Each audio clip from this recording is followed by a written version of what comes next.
Whoa, let's not blow a line, shall we? Yep, that's gonna snap. Yep.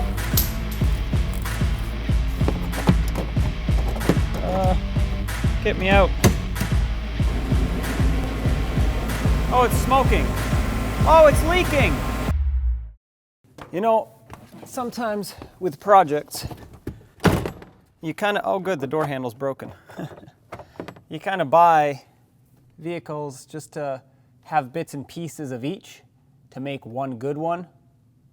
It's kind of what's going on here. All right, let me give you some details on what this even is because, well, I would think you'd want to know what we're working on here. So the truck itself is a 1998 GMC K2500. So that, of course, makes it a 3/4 ton, 4-wheel drive pickup truck with a 5.7 liter V8, the Vortec engine. Pretty good engine, but currently it doesn't want to start like you saw. So we're going to have to figure out what's causing that. And as always with the no start, keep it simple.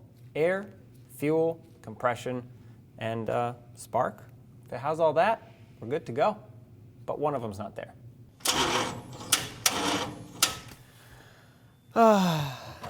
Needs more juice on the battery. Okay, here we go. Close.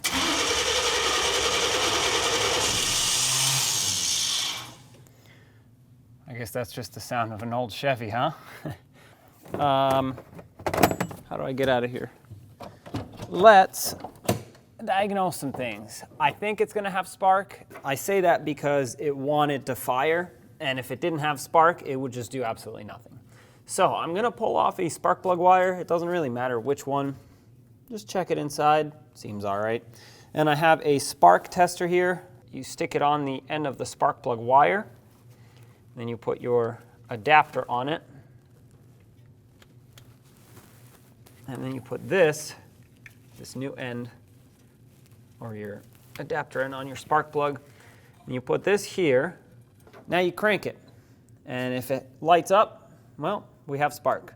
Now you don't have to check all of them, because usually if you have one, you have them all, but you know, that's not always the case. I get it. If you want to check them all, go ahead, but I'm just going to check this one.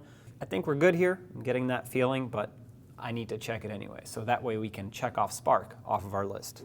All right, let's see what this thing's got. We'll try again. All right, I didn't see it yet.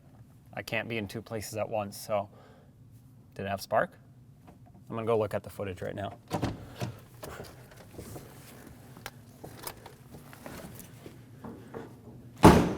All right, I pulled the camera off the tripod.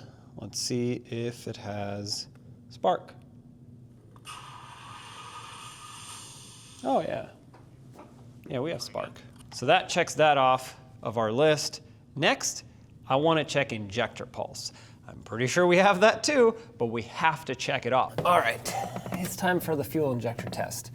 What I have here is a Noid light, and that's how I like to measure or test for fuel injector pulse, because it'll tell you if it's, well, feeding it any power.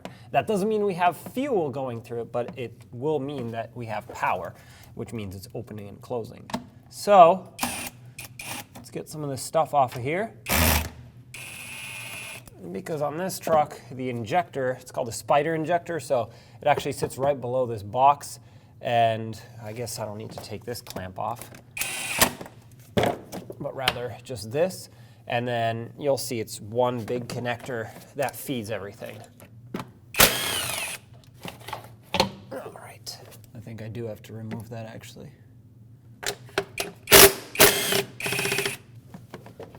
Oh, come on. I pulled the whole stud with it. Well, never mind. We'll just leave this like that. Cool. Here is the connector we're after. I suppose it's a pretty simple setup. It's just different, I guess. Okay. Well, there it is. This is our injector harness and plug. We got 1, 2, 3, 4, 5, 6, 7, 8. Just like with the spark plug, it doesn't matter which one you pick to test. Just, I guess you can test all of them if you want. I'm just going to test one of them. So let's pick the Noid light that fits that plug. Found one. All right, so I'll leave it here so you can see. Typically I would do something so I can see from inside as I'm cranking, but I will just leave this here. We'll give it a couple cranks. I'm going to shut the lights off so you can see the light. We'll see if we have injector pulse.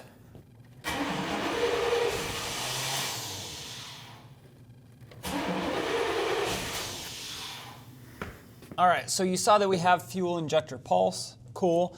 We can rule that out. So electronically, we know that it's being controlled, which means we have cam signal, crank signal, all of that. The computer's receiving and demanding at the same time, which is good. So the next step for me is going to be checking the fuel pressure, because although I heard the fuel pump run, that doesn't mean that it's running correctly or that it's pumping the right amount of fuel. The fuel pressure regulator could also be bad, so even if the pump is healthy, if the regulator is not supplying the right amount of fuel, well, it's not going to start. So I'm going to get a fuel pressure gauge, and there's a Schrader valve on the back on one of the fuel rails here, the feed supply line, and I'll connect it, we'll crank it, and we'll see what happens. It's supposed to be 60 to 66 PSI on this particular engine while cranking. If we have below that, we're gonna have to chase that down. Obviously, I highly doubt there's gonna be anything above that. The fuel pump is pretty much maxed out, I think at like 70 PSI or something like that. So I'm going to connect that and we'll see what happens. Let me go get it. Got my attachment. Schrader valve is back here. It's a little bit difficult to see, so. All right, we'll get that nice and snug. Where's the end of my hose? Here it is. Attach that. This is just a quick connect. You gotta make sure it's clicked in so it can read. All right, so now we'll turn the ignition on. We'll see what it reads. We'll watch the gauge. Okay, so I'm gonna leave this right here. I'm gonna kind of prop it up like that. So watch the gauge. We're gonna turn the ignition on, see what it reads, and then we're going to crank it. Once again, it needs to be somewhere around 60 to 66 PSI. Oh, I forgot the jump pack.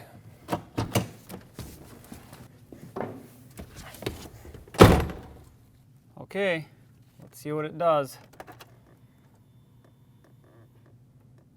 I don't know, I can't see it. Once again, you tell me. Okay, I'm gonna leave the ignition on. I'm gonna go out there and see.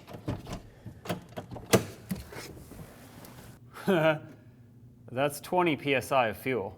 Yeah, it's not running like that. That's not even. All right, I have the gauge here with me. Let's run it again. Also, I just lowered the fuel pressure and the pump didn't kick on again. That's interesting. Oh, it's building up pressure. That's nowhere near where it needs to be though. Just for fun, let's watch it while it cranks.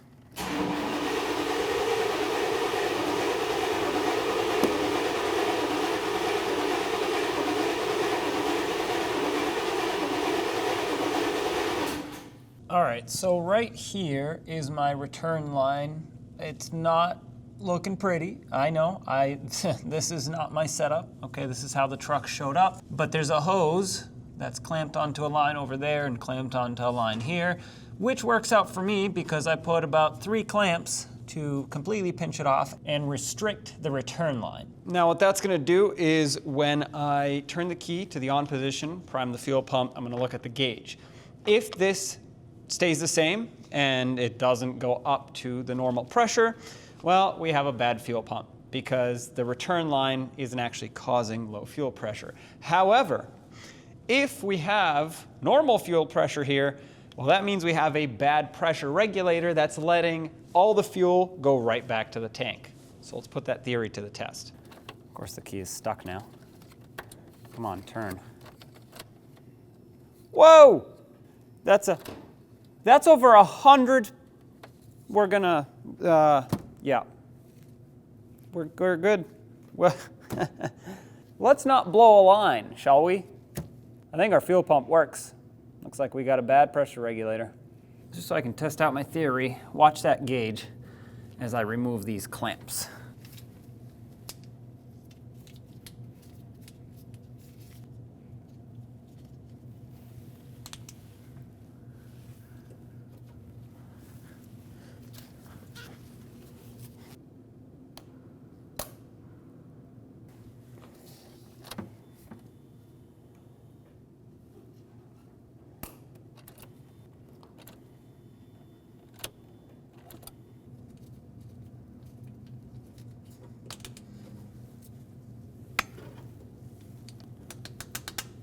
It's crimped off again. We'll relieve pressure. Crank it. Oh yeah. Oh, I think I just blew a line.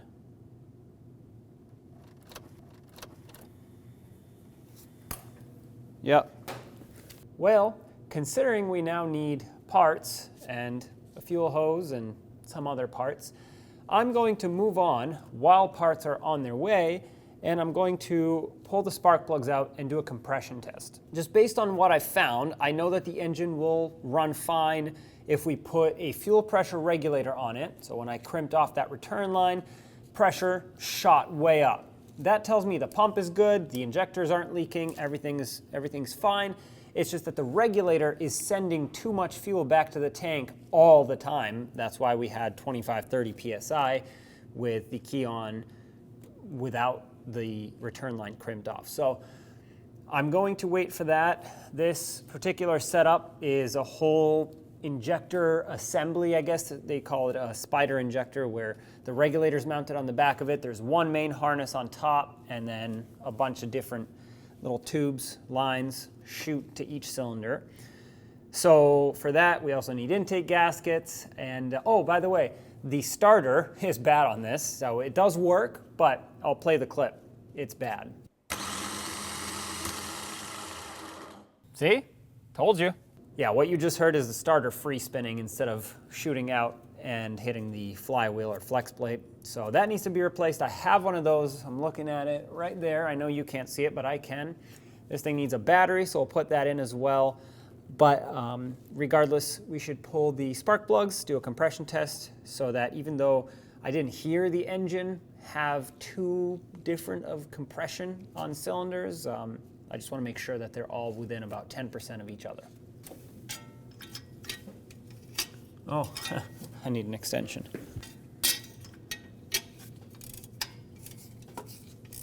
Oh, that one wasn't very tight. That's not great. Okay, that one's normal.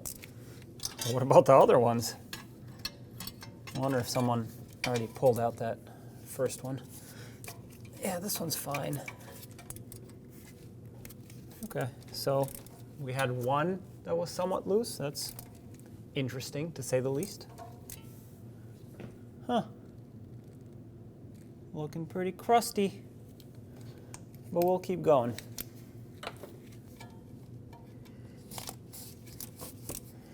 Okay, something needs to change with this step stool here. There we go. I see you. No, the camera's rolling. It's rolling, but I'm just taking out spark plugs. Okay. Oh, look at that. So I grabbed 4 clamps from the parts room. I didn't know if you'd use them, but Yeah. I measured this. I told him I wanted 4 feet. It's 46 inches, not 48. Hey, that's fine. Hopefully he gives you a refund for 2 inches. Right. Either that or it was probably the end of the roll. He'll never know. Yeah. The fuel pressure regulator's bad. It is, yeah. Yeah, it builds like 70 to 100 PSI of fuel pressure when you crimp off the return. Yeah. And it didn't leak down or anything. So the injectors are good, but obviously I'm just going to put the whole thing in. Yeah, I'll let you know as soon as that comes through the door. In fact, Yeah. I'm gonna go look it up and see where it's at. Nice. Yeah, and I got you an intake as well. I saw that, yeah, which is useful because it's going to have to come up for the injector. So Yeah, it has a gasket on it, which is good. perfect. Oh, here you go, sir. Yeah, thanks. I'll put that in and then fuel will stop leaking. Oh, this one's wet. I was trying to fire. Fuel got to one injector. Oh yeah, that smells like fuel. All right. Well, they all look like they're running rich, so, you know, at least they're even. I'm gonna take the other side out just because I want none of the cylinders having any sort of compression when I do this. And once those are out, we'll throw the pressure gauge on it. Oh, yes. Okay, here we go. Look at all this space we have now. Before we start cranking on it for the compression test, I want to get a good battery in here. I have it right on the ground here, so I'm going to disconnect this. And I also kind of really wanted to get rid of all this plow wiring hackery here. It's all wired poorly, at least up to my, not up to my standards, is what I mean. So what sizes do we have here? Looks like we have 13. Of course, I don't have that ratchet anymore, so I'll just use this. So we're going to loosen all of this up. This battery is dead and is refusing to charge. It's a bad battery. So I'm going to get rid of this. The terminals, they don't look too pretty, but they are still okay, I suppose. So I'm going to leave those.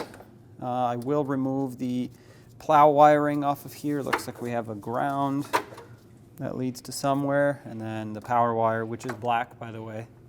That's safe.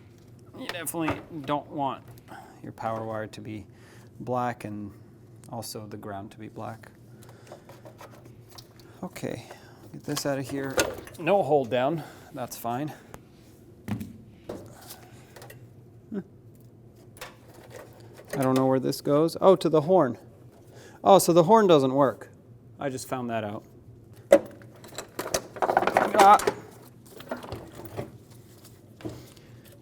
I'm going to ignore this power wire that goes to the horn. Just going to leave it. Not my problem at the moment. I will come back to it later, though.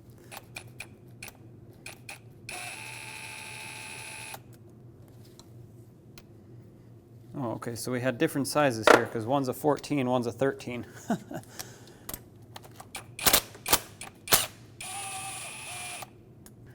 Okay. Plow. See you later. That thing's from the 80s anyway. Or at least that's what it seems like. What do we got for connection points here? It seems all right. I'm gonna put this right back. This is for the plow. See you later. That's a good wire though. I will keep it. I know this is an extra long ratchet here. I promise. I'm going slow. And then we got this. Just checking. Sometimes electronics go weird on these old trucks.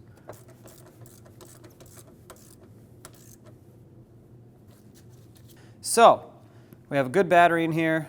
I'll throw the jump pack on it to stabilize the voltage a little bit. And let's see what we got for numbers.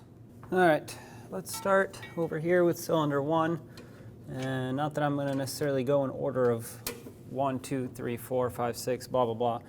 I'm going to start with 1, I guess. I'm going to thread in my adapter. Just be gentle with these. I'm going to crank it. Guess I'll leave it here because I can't really put it anywhere else. Here we go. Clear? Yeah, sure. Okay.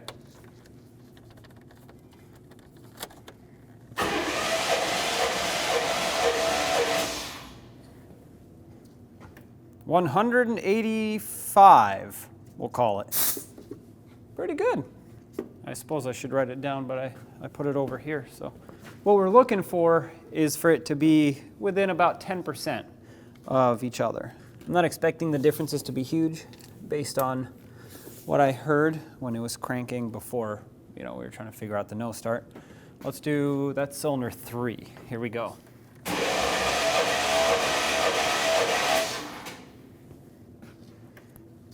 $165. Okay.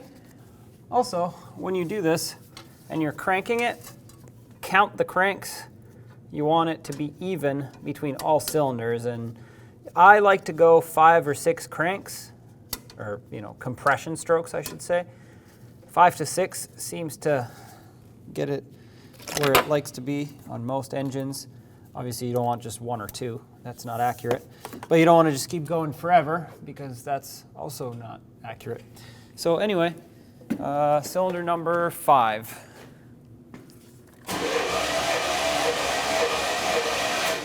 That starter is absolutely screaming for help.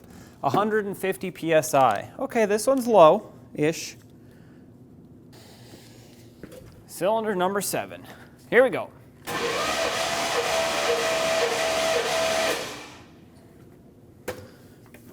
$185.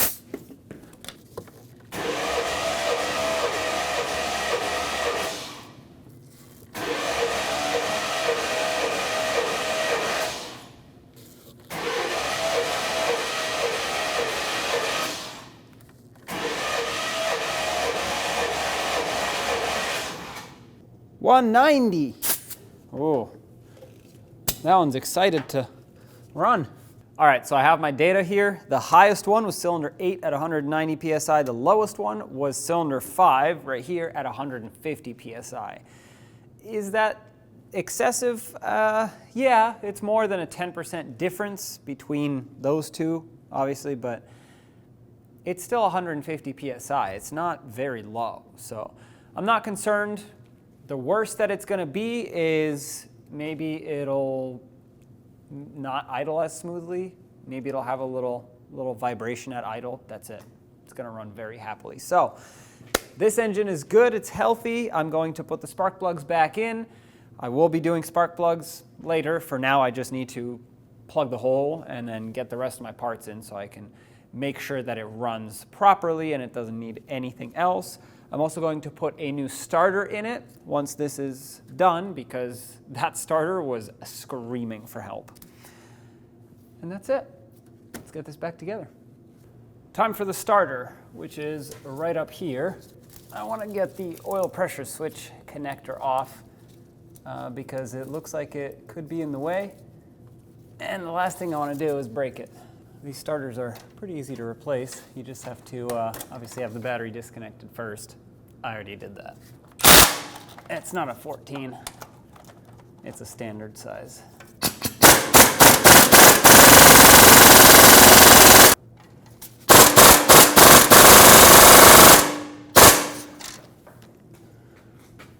What?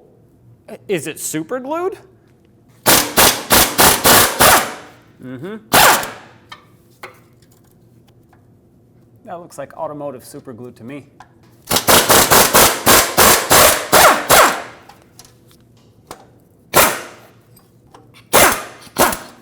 Okay, all right, now I at least, even though I can't see any better, I can at least reach better. We have a rotted 10 millimeter and a corroded 13. Good, very good. Yep, that's gonna snap, yep. Oh wow, that's different. It literally broke the starter. All right. Oh, that's heavy.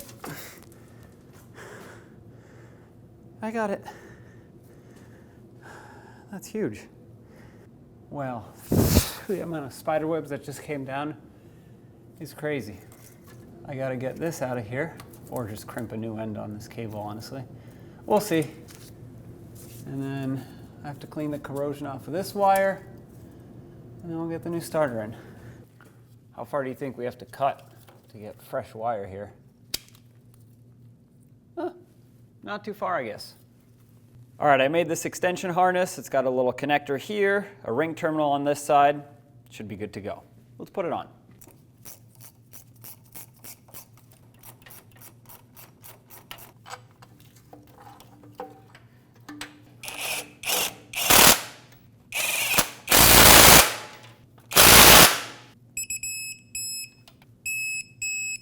All right, so this is in. I had the OP switch unplugged. Oh, there we go. That's back in now. We got a good starter. Let's go test it out.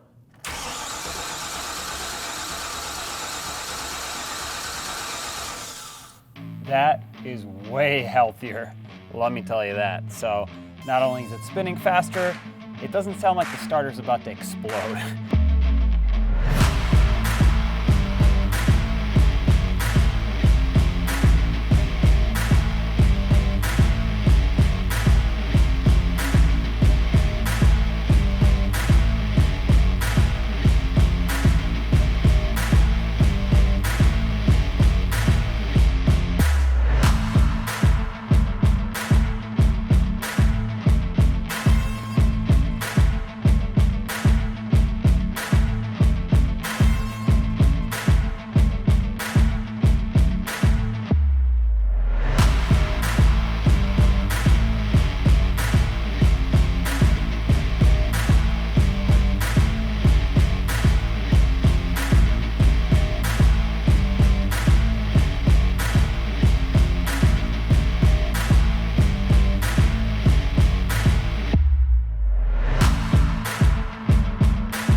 Yes. Ah, I got it. Yep, here we go. Get out of here because you are broken. So this is why they call it a spider injector, because, well, it looks like this. And honestly, I don't know how much this thing was bad. I'm trying to not spill fuel here. As much as it was clogged. Just look at that. That's completely plugged up. Now, obviously, this is still getting replaced, but that is so much soot and oil and gunk built up on the outside of this. This is bad. So I'm gonna have a lot of cleaning to do, but yeah, this thing is completely plugged up. And here comes Steve with our injector and the new intake. Perfect, that's what I needed. Awesome. Let's check this thing out. I like that. It's pretty nice. Yeah, they put the injector right on the end. Yeah. Did you see this one? Did I show you it? Look at the regulator. It's completely plugged up. No kidding. No wonder it wasn't regulating. And this one comes a brand new one right on. Yeah. Perfect. Awesome. Nice. Cool. Well, You're in good hands. I'll have to make sure I put the injectors in the right hole. I'll make it look like this one. I went up to Jonathan when I pulled this out. Yeah. He had never seen one. Really? I just put this thing on the floor now. He's like, whoa! You ever see those videos where they attach like a rope to you and they have a big spider and you're Yeah. That's basically snake. what I did, but I was holding it. Oh, and a nice new intake. Perfect. This one's half good. Never seen that before. This side's flat, this side's not. Oh. I've only ever seen all flat or all not flat. Yeah. What if it was leaking or if it just Yeah, it probably collapsed? wasn't tight all the way on this side. Yep. All right, we gotta make sure these go into the right hole or it'll run like trash. So we got 2, 4, 3, 1, so that's 1. So this one this one needs to go in that hole. I don't know if I should clip it in first. How can I, excuse me, good thing this has metal. Oh, that's rotted. I was gonna say, good thing it has metal, what do you even call these? Fender arches? This is actually not too bad. My leg's gonna go numb, but that's okay. 2, so 1, 2, we got 2 over here. Oh yes, that clips in real nice. 2 and 4. Can you get out of your own way? 1 and 3. I put 3 and 2 and 4 and whatever. Oh no. And now the plastic is stuck in there. I did it. Oh wait, I know.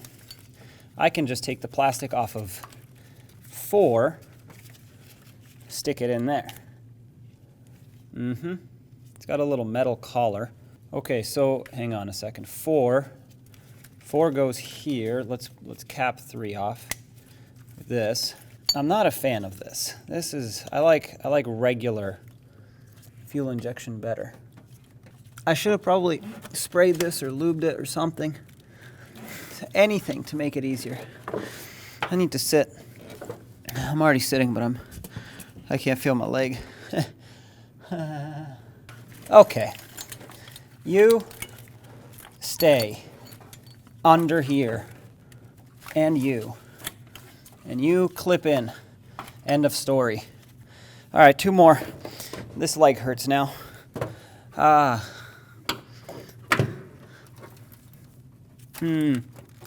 hurts my knee. 1, 2, 3, 1, 3, 5, 7. So this must be 5. I need a mirror. I'm not gonna trust my estimation because I'm gonna get it wrong. Ooh, good, I put a ladder here. My neck hurts. My neck muscles are stuck. Here we go, that's secured, double check everything, everything's good, let's go. I don't recognize any of this from the old intake. So is it like optional? I hope so.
Okay, moment of truth. Ready?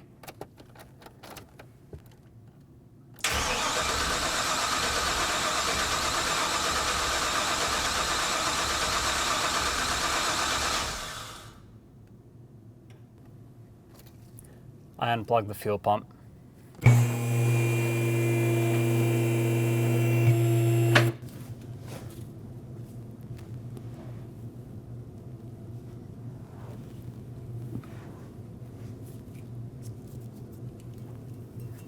I unplugged it when we did the compression test.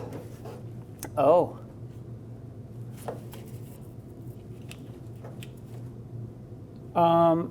You can tell someone's replaced the fuel pump through the bed because the self-tappers and the hole, and they marked it and they missed the mark. So that's good. It plugged in, got it. Okay, let's get out from under here.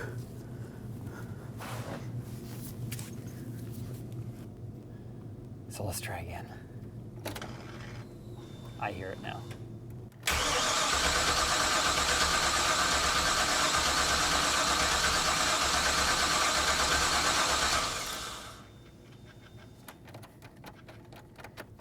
This key.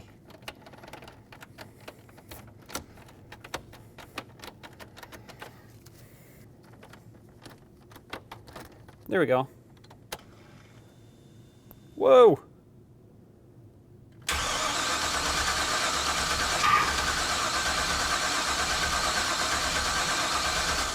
It almost caught. Maybe it has air.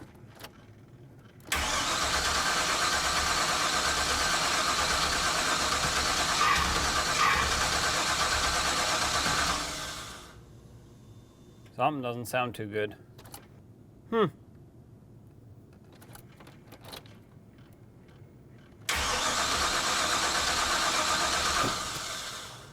Did we lose spark? Oh, it smells like fuel really bad. Oh, it smells like fuel here. So what's going on? Okay, it's come down to this. No oh. Key on. Ah! Are you serious? Okay.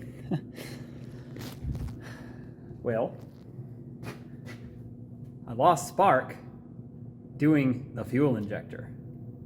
So that's different. Well, thankfully as a backup, Steve got me a coil and a coil control module, whatever you call this, and I'm gonna put it in. Wasn't planning on it, but I have it, and so we're gonna throw these in. I'm not even gonna test each individual one. I'm just gonna put them both in. If that doesn't fire it, then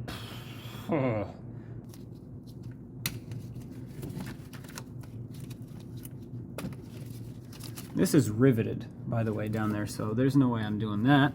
So the way we're gonna do it is this way. That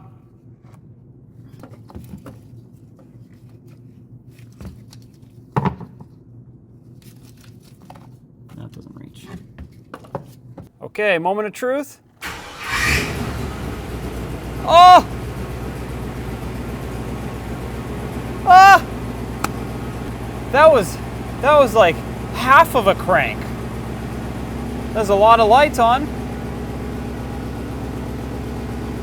That. Why is that on? The reservoir's full and oh.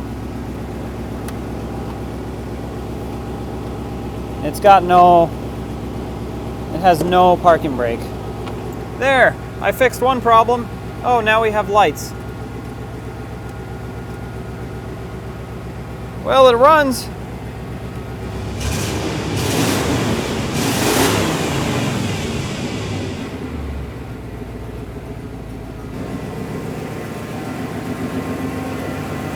Oh, it's smoking.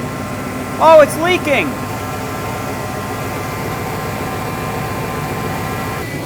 That's bad. All right, well, it runs. I'll take this off.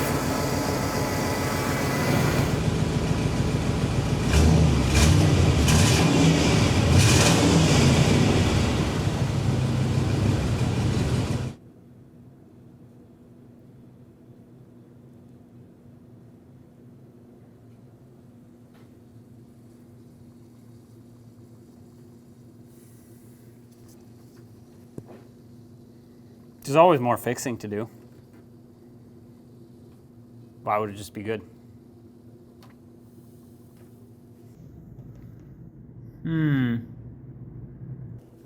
Hey, I'm here. Look at me. Well, this is fixed. Sorry, let me rephrase that. It runs. It is definitely not fixed. It's far from fixed. It's pouring coolant out the front. I need to properly mount the ignition coil and that control module for it. And what else? I feel like there was something else. Oh yeah, everything else around the engine is not good. So I have to fix the coolant leak, and this will be a good engine. But as for the rest of the truck, you're just gonna have to stick around, see what's gonna happen in the future. But figured it out. Bad injector, and then somehow magically lost spark. So that's great. Anyway, I'll see you around.